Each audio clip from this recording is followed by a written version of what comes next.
Le consensus de Nakamoto, présenté par Cyril Grinspan.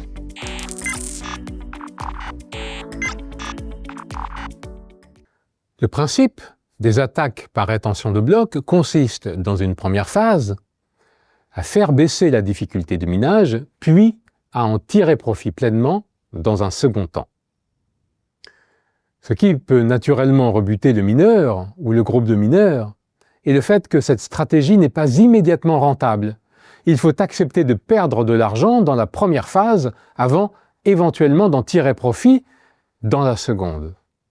Cela prend du temps, plusieurs semaines en réalité, voire plusieurs mois, et il n'est possible que dans l'hypothèse où le rapport de force entre mineurs n'est pas modifié au cours du temps, c'est-à-dire qu'à la condition où il n'y a pas d'arrivée de nouveaux mineurs.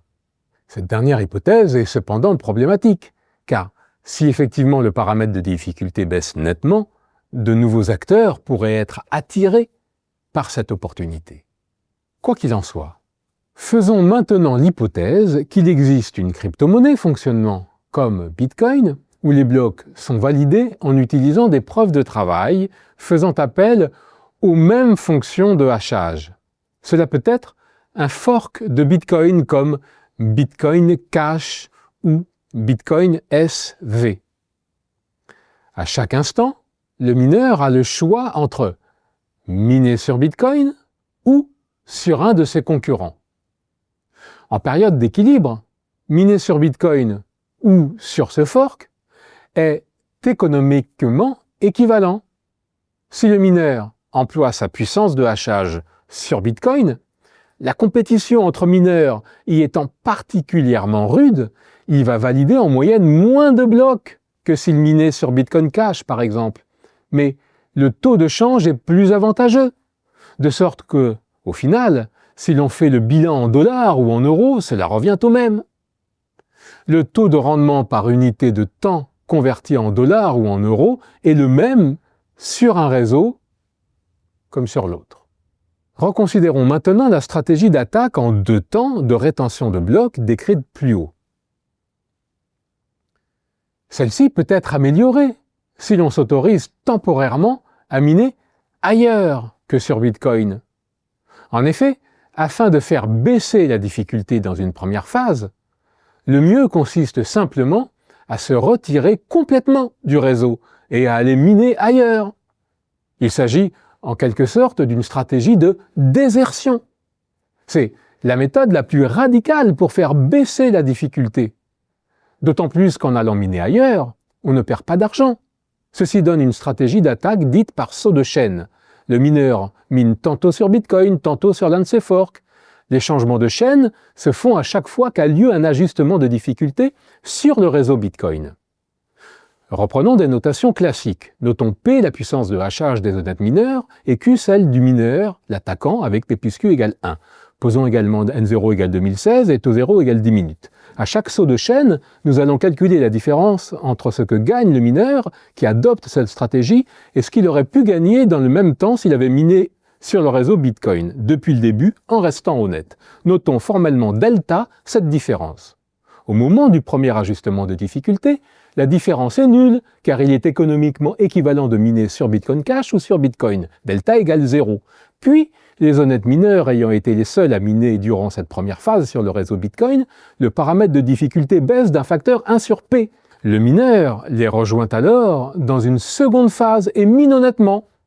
Cette seconde phase est plus rapide que d'habitude car la difficulté a baissé. Elle ne dure que P fois N0 fois taux 0 au lieu de N0 fois taux 0. À l'issue de cette seconde phase, le mineur a miné en moyenne Q fois N0 bloc, car sa puissance de hachage relative est toujours Q et la blockchain a progressé de N0 bloc. Par ailleurs, et par le même argument, en temps normal, un mineur dont la puissance de hachage relative est Q et qui mine pendant une durée égale à P fois N0 fois taux 0 réussit en moyenne à miner Q fois P fois N0 bloc. Par suite, au moment du second ajustement de difficulté sur Bitcoin, on a grand delta égale Q fois N0 moins Q fois P fois N0 égale Q carré fois n0. L'unité est ici implicitement la valeur moyenne contenue dans un bloc Bitcoin. À l'issue de cette seconde phase, la difficulté remonte de nouveau, mais c'est le moment que choisit le mineur pour déserter de nouveau le réseau Bitcoin et aller miner ailleurs, le temps que la difficulté baisse de nouveau. On est donc revenu à notre point de départ.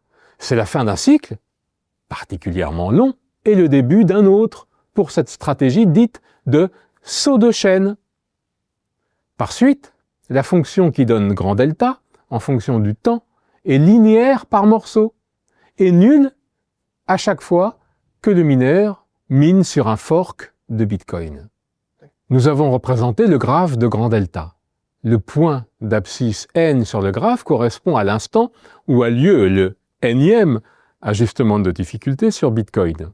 Il n'y a ici ni rétention de blocs, ni stratégie réellement déviante, puisque le mineur n'est pas responsable de création de blocs orphelins.